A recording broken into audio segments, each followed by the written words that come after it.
doing something like listening to music or in an intercom state, if you still want to access the address book, you need to push the function key first, and then you can turn the rotary encoder and it will access the address book again. But that address book needs to be updated using the Control4 system to do that in this driver. And the way you do that is you click on the driver itself, you go to the Actions tab, and you'll see this button that says Update Address Book. And when you update the address book, it will actually add every single room that you have an AudioShare wall station in. It'll actually update the AudioShare wall station with the room name that that driver is in. So, for example, this wall station here is in the master bedroom, so it will actually write master bedroom to this address book entry in the AudioShare system. The other thing that the address book update button will do is it will add an entry for Control4 Navigator into the AudioShare wall station. So if you happen to go to your AudioShare wall station and you turn the encoder and it just says address book empty, it's because you haven't pressed this update address book button to update the address book. Or if you have an address book on your wall stations but it doesn't say Control4 Navigator, then you probably use the AudioShare programmer to update your address book, and in that case it wouldn't add the AudioShare or the Control4 Navigator entry in the address book of the wall station. The only way that entry will get added is if you use this update address book button on the AudioShare hub driver. When you press that button, you should be able to validate in the Lewis screen that it actually updated the address book. So for example, if I push the address book button, then you'll notice that down here it's telling me the status of it updating, and then it will tell me that it's complete. Anyway, if everything is operating successfully, by the way, it'll give you a list of all the room names that it's going to add to the address book, and you'll notice one of the first things it adds here is Control4 Navigator, and it will tell me what the controller address is that I'm communicating on. But all the other addresses, you'll notice, are valid there with their entries. So the address book is one thing that a lot of people tend to forget, and so their list navigators aren't as easily accessible by doing that. Just a little trick while we're on the subject. If you enter the controller address of the AudioShare hub driver that you have entered here, if you enter that on one of the wall stations, it will access the list navigator.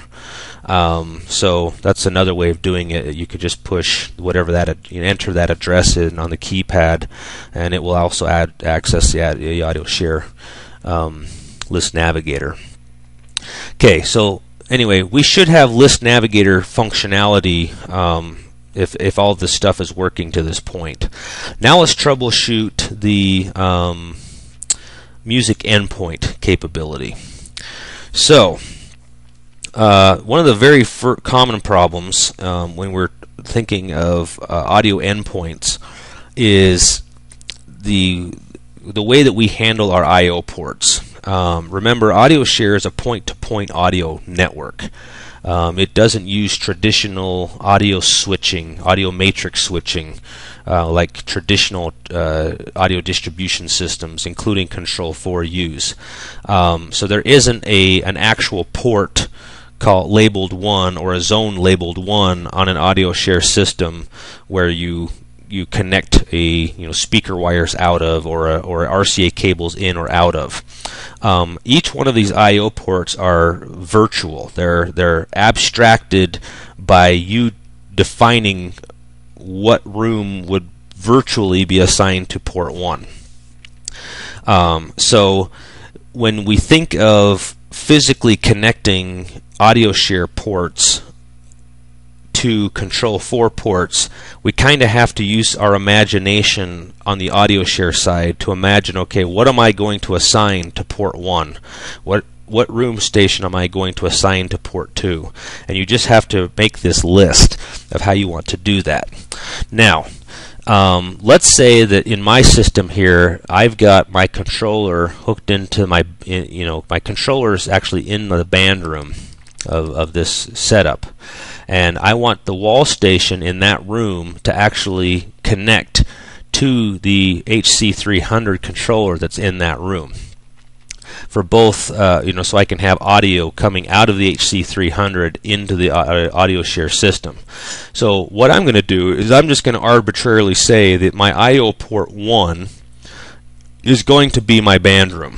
And I do that by first of all going to my connections, then you go to Control AV, then you go to band room, and I'm going to make sure that my audio endpoint for and it can be either audio endpoint 1 or audio endpoint 2. In this case, I actually have audio endpoint 2 set to go to my output 1 of my AudioShare system.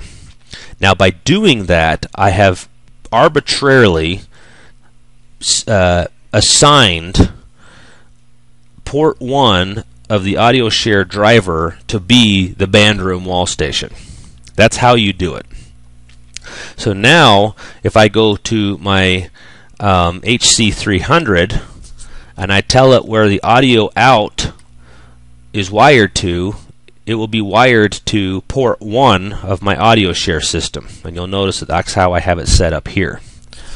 So that is how you arbitrarily assign port numbers in AudioShare to go to specific rooms.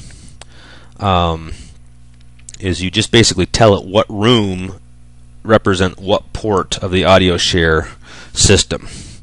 So make sure that if you want to listen to music in AudioShare wall stations as endpoints, make sure that one of your audio outs is going to a specific port of the AudioShare system, and that port matches the audio endpoint of that room. So again, for my input source, that's the room that I have assigned to that port. Now, if that is all done correctly, you should be able to hear music on the wall station that's in that specific room.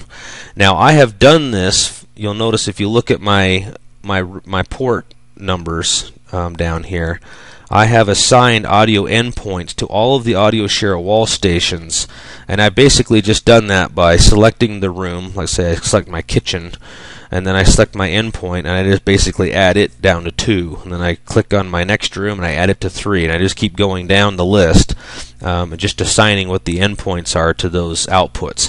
And that automatically then, if you go back to the AudioShare hub driver in the system design, that will automatically fill in these port numbers. And that's how those got populated. Now, for troubleshooting, if you do not see a room show up in one of these port numbers, the first thing to check is that you've set the audio endpoint to the appropriate port number for that room.